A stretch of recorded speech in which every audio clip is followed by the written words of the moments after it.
It's a crossover edition. These are the American League, National League teams that are kind of mirror images. You can say one's a Phantom Zone version, whatever nerd take you want to take and put on it.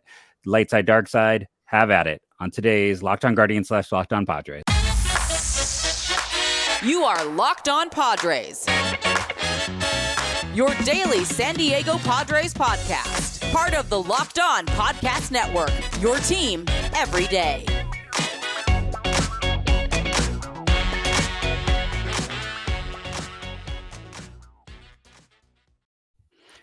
Hello, everyone, and welcome to the show. Today's episode is brought to you by Game Time. Download the Game Time app, create an account, use the code Locked On for $20 off your first purchase.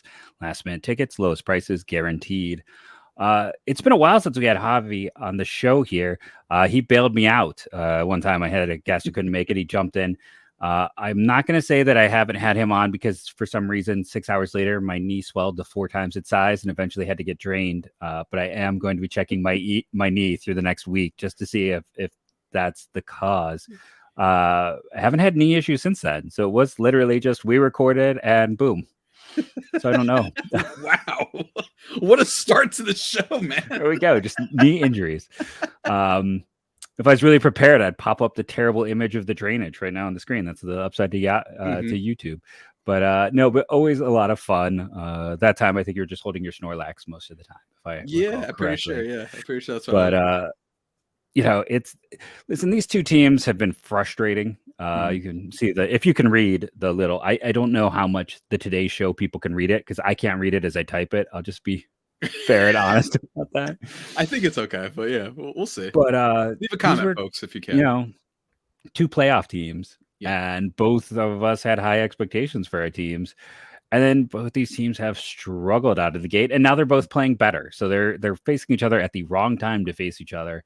But for two teams that have any rich history of trades, I had forgotten about the Brad Hand trade until recently, and there's the Clevenger trade and the Franmil Reyes trade, and Jose Ramirez, if he hadn't signed an extension, would have been a Padre. These teams, I don't know if we'll see a trade this year, but these are two teams with a lot of history who right now are a kind of mirror image of struggles. Now, it's not the same struggles. There's definitely some different ones going on, but just of where they are heading into this series, for Guardians fans, we know it's the offense has been putrid.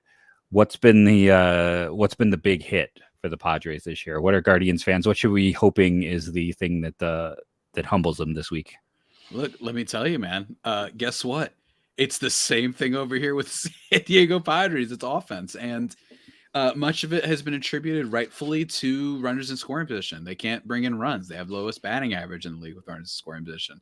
I'm pretty sure their OPS is like 100 or 80 points lower than the 29th worst team. Like, it's been really, really rough. I haven't checked them in a while, but I know that they've been pretty abominable. And I think that part of it that's so frustrating is, don't get me wrong, there's some good players on Cleveland, right? They've got Jose Ramirez. They have Steven Kwan, who's one of my favorite players to watch, one of my favorite up-and-coming players, just an old-fashioned, the PTI, Mike Wilbon would love this guy because he's like, he doesn't strike out. He plays the right way, that type of stuff.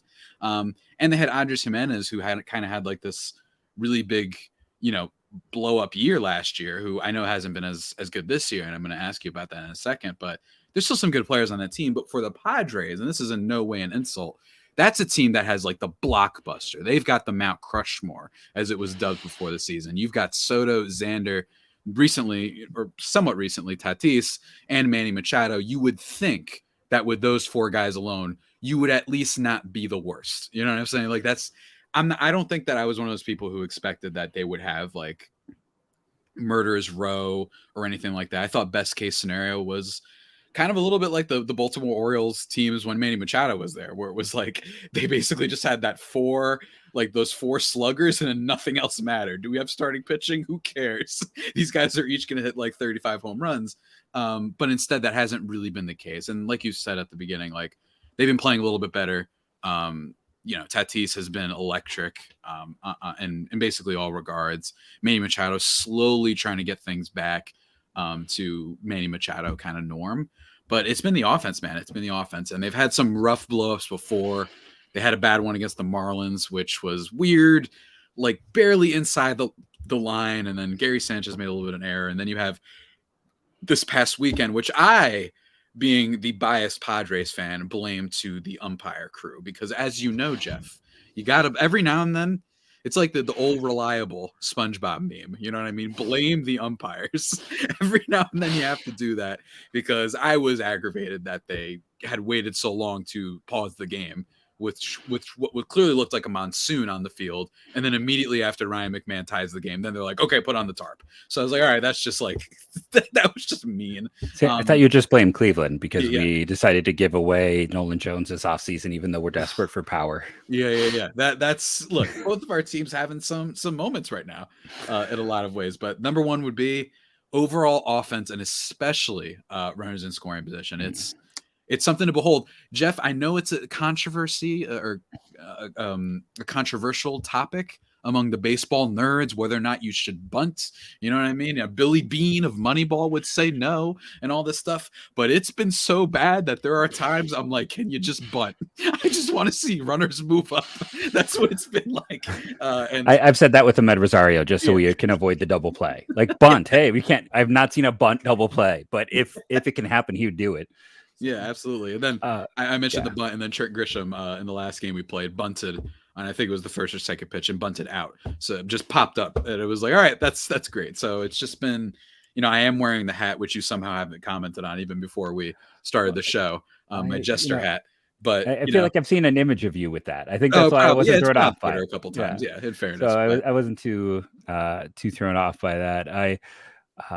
I will say you guys have gotten out of the basement for runners in scoring position, but that's only because the Kansas City Royals are okay. I mean, out of the basement. Are they a Major League Baseball team? That could be a whole show. Like right now, Oakland and Kansas City. I'm not sure those are major. Like I didn't rank Oakland the worst team in baseball on our inner network top 30 because Kansas City's been worse somehow. And Oakland is a real life version of the movie Major League. They were built to fail so the owner could move them, and Kansas City somehow worse. Yeah. So I don't know if that actually makes you feel better that you've crawled ahead of Kansas City or not. Not really, because it's like 2 months into the season. It's like, congrats, you could have better than the Royals. and for Cleveland fans, it's like, I think of course, even though I meant to not close the tab, I managed to close every tab I wanted to keep open because, that's efficiency for you there. Oh no, I did keep it open. 77 for weighted runs created plus. People get mad at me when I don't explain it. That takes all of your offense and makes one magical number where 100 is average. So it's easier to hit with runners in scoring position. It's advantage hitter. San Diego's at a 77. Kansas City's a 73. Cleveland is 25th in baseball at an 88. Ugh, so Cleveland's big bugaboo positionally, and you guys don't know anything about this. You don't have any issues with this. Is catcher. Catcher is an ugly situation in we're Cleveland. Just a shadow of each other. We really are. It's the same teams. It's the same thing. It certainly feels like that. The varying points of degrees. Cleveland, listen, I like the Zunino signing. I was dead wrong. We're 2 months in. It's been a horror show. Somehow Austin it's like I'm having fondness for like Austin Hedges right now. I'm like, now Austin Hedges hasn't been good this year, but I'm like, man, Austin Hedges last year, 2021 Austin Hedges, the guy who was literally the worst hitter in baseball the last 3 years. I'm like, I'll take you back. Come back. At least you do something, right? Yeah. Like it's tough, man. It's tough, but it's just so funny. Like you bring up the WRC plus, by the way. Shout outs to AJ Casaval, because I don't know if you saw this clip that went semi-viral on baseball Twitter, which was Blake Snell on the Sunday Night Baseball not knowing what WRC plus is, and then Don Orsillo and the announcers are like, well, here's what it takes to apply the field factor and all these things to give you an offensive stat. And Blake Snell like paused and he's like, oh, okay. But why plus? And even I was like, yeah, that's a good question. Yeah, it is a good question. It's a good question. Because I think what the plus means that they've done out of 100. Like that's what makes it the correct. Isn't that the one? Instead of just being a range of data, they make it on a set range. It's a really useful stat. And I it is. AJ Casavel, reporter on the Padres for MLB.com, brought it like, we should change the name. Like it should be called like batter level or something like that. Something that's like easier. Because when you say weighted runs created plus when you're hanging out with your friends, they're like, what are you talking about, bro? They're like, it's very confusing. But we need a cool name. Like, and with catching, like what was that one you said? I mean, I said with catching, Like I said, I agree with you. Like Yeah. Okay. it's been terrible, and Gary Sanchez is currently the savior of our franchise, because he's hitting like, Johnny Bench apparently, and the fact that he's actually not looked terrible defensively. So small sample size, I can't really look into the analytics of his pitch framing and everything, but he had a great day behind the plate with Blake Snell, and he threw out a runner. So I was like, cool, that's pretty cool. I don't know how long it's going to last, but our teams are just so alike in so many ways, and I think that this is also a reminder, folks, that like this is baseball. You got to play the games. Yeah, and like we'll see if they turn it around. Like sorry, San Diego Padres fans. I love Arizona as well. Like that's a fun, well-built team with some really interesting young players. But I'll allow it. Yeah. We've seen a lot of teams streak out and come back to earth. So like, the segment 2 there, if you can read it on the screen, I can't because I'm ancient and my apparently need to get bifocals. But if you can read that, we'll get into that after we come back from our break. Like, is there enough time for these teams to come back? I think you kind of already have my opinion. And then I'm going to spring something on Javi. This is what we do before our break. So enjoy.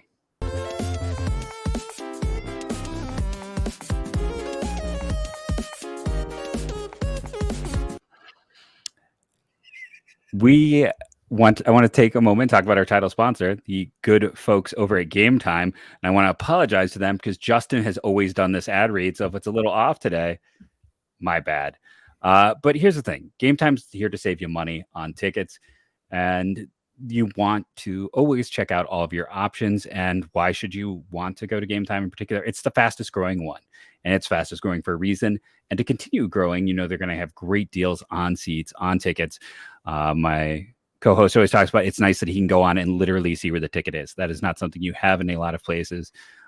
They have, fantastic prices. Justin used these to buy tickets to the Jonas Brothers for him and his wife. That was the big concert with this. We had a whole big Jonas Brothers discussion. So browse to the Game Time app yourself. You can get flash deals last minute, easy to buy tickets, and snag the tickets without the stress with Game Time. Download the Game Time app, create an account, use the code Locked On for $20 off your first purchase. Terms apply. Again, create an account and redeem Locked On MLB for $20 off. Download the Game Time app today. Last minute tickets, lowest prices guaranteed. And then I also want to take this moment here to remind you to check out this series, Padres and Guardians, on Sirius XM Radio. Just search Padres or Guardians in the app. So, can the Padres come back and make this postseason? Short answer is yes, and also because people sometimes forget, because it's only been a year that we've had it, that there's an extra wild card team. So screw it. As far as I'm concerned, everybody's still in it until the last week of the season. What I've been pitching on my show, the one problem with the Padres is that their division is pretty good. Even the Giants are still finding ways to kind of, put out some wins. Sean Manaea hasn't been a good starting pitcher for them, but he's been a good reliever for them. So that's a nice bonus for them. They just got Mitch Haniger back. And, Lamont Wade has been an incredible player this year, kind of unexpected, but and for me, not that unexpected because he's actually served pretty well when he's been healthy this past couple of years. And then Michael Conforto, my number one free agent this past offseason, has been turning it up a little bit too. So they're like an average okay team, not a pushover.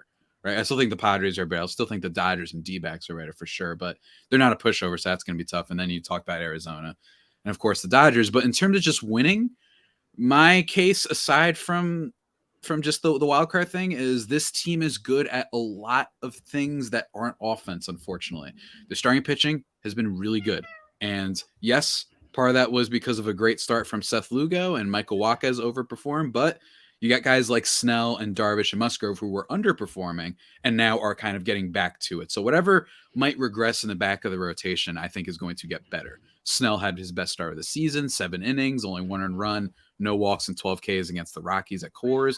That was really good. And he's been good before that, only 2 earned runs in his last 4 starts. And you have Joe Musgrove, who of course, one of the more consistent guys in the game. He's been good lately. He's turning it on. And same thing for you, Darvish. Last start wasn't that great, but he's capable of it. So you have that. You've got good bullpen led by Josh Hader. You got Steven Wilson.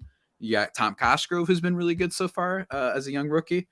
And then you have defense. And the Padres, I haven't checked in a little bit, but in terms of defensive runs saved and amounts above average, they're at lowest, like the top 5 in both those categories. Ha-Seong Kim and Fernando Tatis Jr. are some of the leaders in some of those categories, which has been amazing. So they've got defense, starting pitching, and relief pitching. They just need to hit a little. If they rank this year, I don't have a specific stat for it, but if they finish, let's say, and we are judging offenses, and they're like the 15th best offense or 16th, that probably is enough considering how good they've been on all assets of the game, right? The problem is that they've been unable to score runs, and did they dig themselves too much of a hole? That's possible, but that's the case. That's the case we made. What do you think about your Cleveland Guardians, man? Well, I first have to say, I feel like there's going to be a very pedantic fan out there who's going to be mad that we talked about all the similarities and then talk about the fact that they have an identical record. So I'll just go ahead and throw that in right now. So I think if you're doing comparison, San Diego's pathway is a lot easier. The Giants currently have the second playoff card at and they're 34 and 32. So it's a division, it's no longer the unbalanced schedule, so they won't necessarily face them more, but they're chasing down that team with a .515 winning percentage. Cleveland at 31-34 as well has to chase down Houston or New York, and ahead of them are Toronto and the Angels as non-playoff teams right now. Yes, the one thing Cleveland has, I know people are going to scream about this, so the Twins are terrible. So Cleveland's only route to the postseason, honestly, is to win the division. So, and they are the worst team. So at 33 and 33, so one could argue that's the easier route. I just think that, I don't know. I guess they have about the same easiness when it's all said and done. But we'll see what happens. Like I said, Arizona has been otherworldly. I'm always hesitant when a team breaks out until they can maintain. Cleveland, can they hit even a little bit? The starting pitching had its struggles, but then they went out and called up Bybee and Allen, and they have been spectacular. I mean, arguably their 2 best pitchers over the last month. Bieber figured out how to strike out guys again. I mean, he's not been good this year. He's struck out. They want to trade him. They want to trade him. Those are the rumors. They might. I mean, he's only struck out more than 4 batters 3 times this year. Yes. Like he has one. I think he had like a bottom 10 strikeout rate. Like he's Kyle Gibson right now, essentially, until he can miss bats again. So, trying to trade him for a bat, it's going to be curious to see. Jose Ramirez has been really up and down after he played all last year with the thumb injury. He's not been quite the same guy. Josh Naylor has been arguably their best hitter, but he's had some wrist issues. Andrés Giménez has been playing better of late. You're welcome. But but he left with tightness, I think, in his leg, maybe his forearm. I get confused where the tightness is sometimes. But he's at least been approaching above average, that level where he was like their best hitter last year and was like a 6-win player. That's not coming back.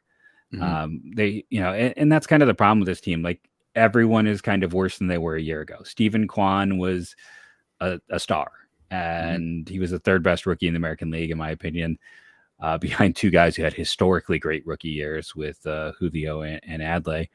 And then this year he's been a below league average hitter.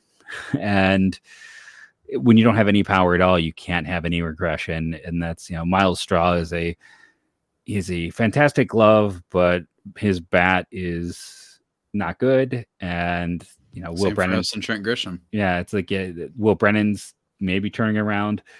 Ahmed Rosario if you are an avid fan, you're counting down the days till his free agency at the end of this year, because it's just been, he's the worst defender by outs above average at shortstop, and they're hitting him in the 2-hole, and he leads, like he was almost a league leader last year and grounded into double plays. He's an average player, but they're putting him in a role to be more than that. And he's just, and we talked about catching. So Cleveland needs more consistency. Like in their last 5 series, they are 4-0-1.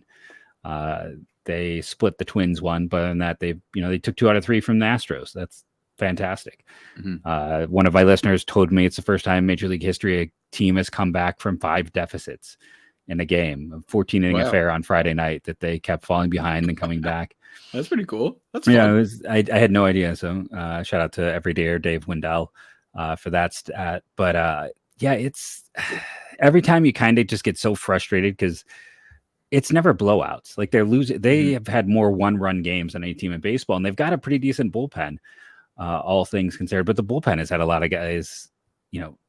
Clase has blown more saves this year than he did last year.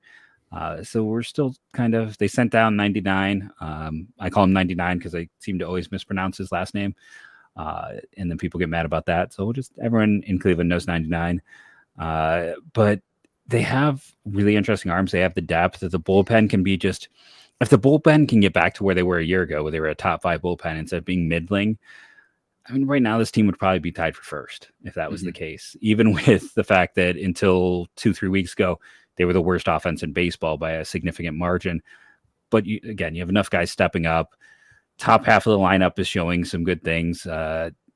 Gabby Arias absolutely destroys right-handed pitching. Cannot hit a lefty to save his life, even though he is a right-handed guy. He's got reverse platoon splits. This word will he be effective? I mean, if Quantrell wasn't hurt, this team would be all Padres up and down with Naylor and Arias. They traded away Owen Miller, but there's still more players that they built a team out of those deals, and they're finding success with them. So hopefully, the offense doesn't have to be great. It just can't be historically bad. And if the bullpen just goes up a little and the rookies continue to play well, they got a shot. Yeah. And I mean, look, and shout out to King Cal, of course, who might be a player that was expected, I think, for a lot of people for some regression. But then there's guys like Giménez, who's just and especially because I believe they gave him that extension too this offseason. Yes. So I was like, oh man, $100 million extension in the franchise history. I mean, when you do that, and I'm like, well, I mean, Cleveland, for as much as you can criticize them for the lack of spending that they sometimes go through, they are really smart with the way they acquire players, as evidenced with the way they've robbed the Padres a couple times the past few years.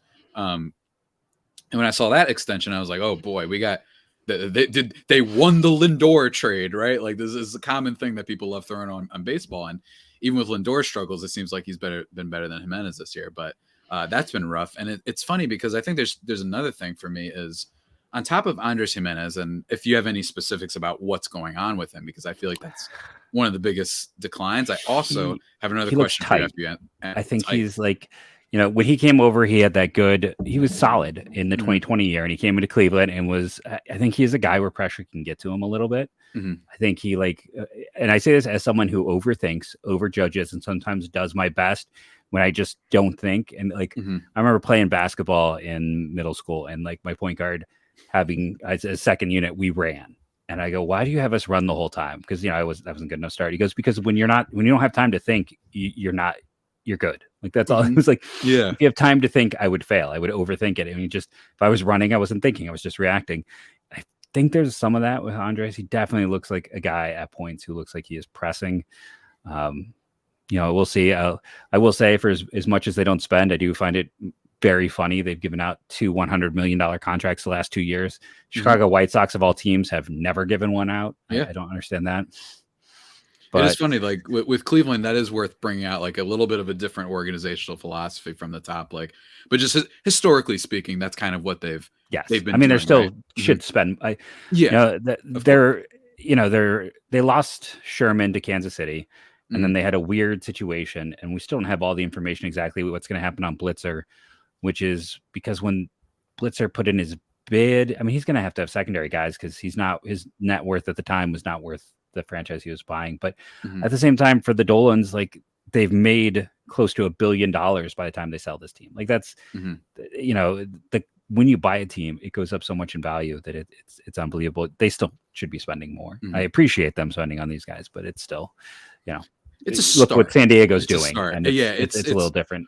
What I would call a start. And I remember arguing with someone who has some ties to Cleveland, and I was like, look, I think that they deserve some amount of being okay, this is a start. You did Jose Ramirez, you did Andrés Giménez, but just based on the larger sample size, I'm still going to be looking at them because my perspective as an outsider was always this team made the World Series and didn't go even further the next year. Instead, it felt like they slowly sort of eventually had to go on a mini rebuild streak, which is unfortunate. But I am wondering, to me, the Giménez thing is one thing, but I was on the Just Baseball show, which is a website everyone should check out. I write for them sometimes as well. And I was talking with my buddy Jack, and we both last year were just like, why isn't this team trading for Sean Murphy? And this, by the way, is last year. And we both were like, I think this guy, for on top of the defense and everything, I think he might have a little bit of an improvement. And now he's been like an MVP candidate in Atlanta. And it was like, oh, well, Cleveland, they've got plenty of arms and all these things. I was shocked that Cleveland didn't do that last year. I thought that he was such because it felt like the type of move where the Padres are getting Soto and everyone's doing, but then quietly this team in Cleveland, comes over and then they sneak this guy that might end up being the best move of all. And they didn't do it. And I was really surprised by that. Is there a reason why they didn't make more of an investment in catcher, do you think, and find themselves just I don't even know what they're hoping. You're missing Austin Hedges. Because they hate me. It's so like I have a longstanding. Before I worked at Locked On, I worked for Scout and 24/7 as a draft analyst, and Melissa Lockhart over with Athletics was like one of the nicest people I've ever met. She was like my editor, and she always gives me credit for discovering Murphy because I put a first round grade on him his year, and then the Guardians draft Logan Ice instead of him in the comp round. Like they had the chance, both on the board, and then they thought they were across the finish line with him in season last year, and it didn't happen. Just like they thought they were across the finish line by reports with Matt Olson as well, and then Freeman signs with the Dodgers, and all of a sudden Atlanta goes in full bore, and it changes everything. So Murphy would have been about what's his face, Matt Olson. I didn't know that was on the table. Okay, yeah, they were deep into Murphy. They thought they had it, and then Freeman signs with the Dodgers, and the Braves pivot, and that's the end of that. But they thought from what I understand, they thought they had a deal kind of in place last July, and then Oakland came back and asked for a little more, and it kind of collapsed. The one thing I'll say is like this offseason, I can't really fault them because it seems like Oakland was set on Estuary Ruiz, and that is like the guy they wanted. Cleveland didn't really have that piece, didn't have a Contreras type of guy to flip. And Ruiz is such an Oakland guy. Like they love up the middle athletes, high speed guys. That's, going back to, you look at Kyler Murray and Jamel Weeks and, so who can many argue players. with the Oakland results. Yeah, that's why I'm like, every single mock until I'm proven wrong, I'm going to have Enrique Bradfield go in there. But that was the guy they wanted, and he's played pretty well this year. It's hard to argue with the scouting report. I mean, the secondary pieces still feel lackluster.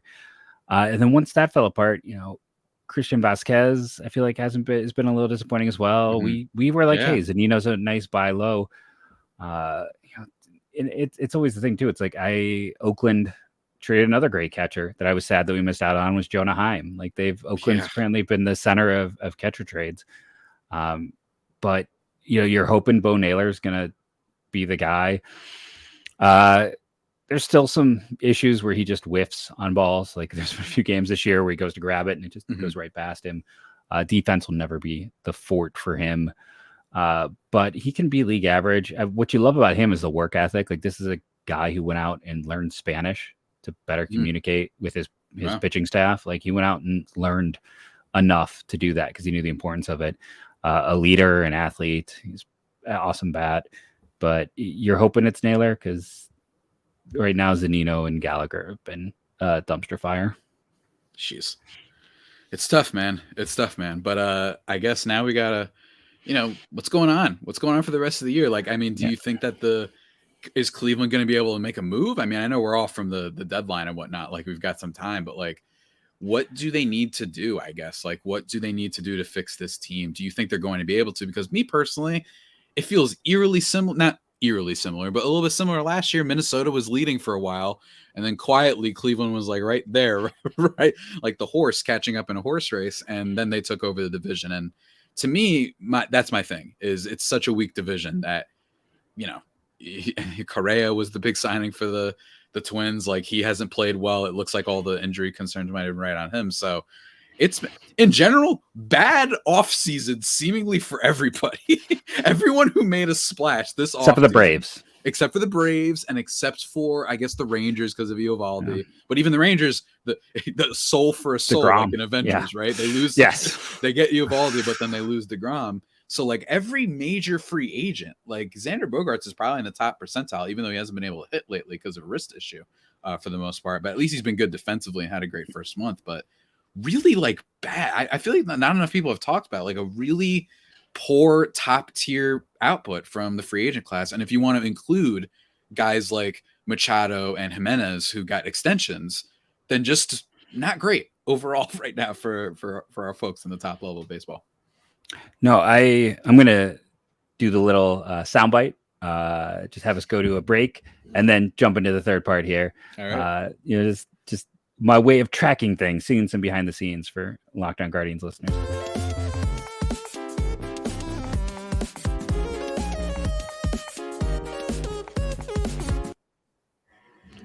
And again, want to remind you to go check out SiriusXM Radio. They will have you covered. Type guards, type pads, type Padres, maybe even Friars, and you'll be able to listen to the game. So Cleveland's 40-man situation is slowly working its way out.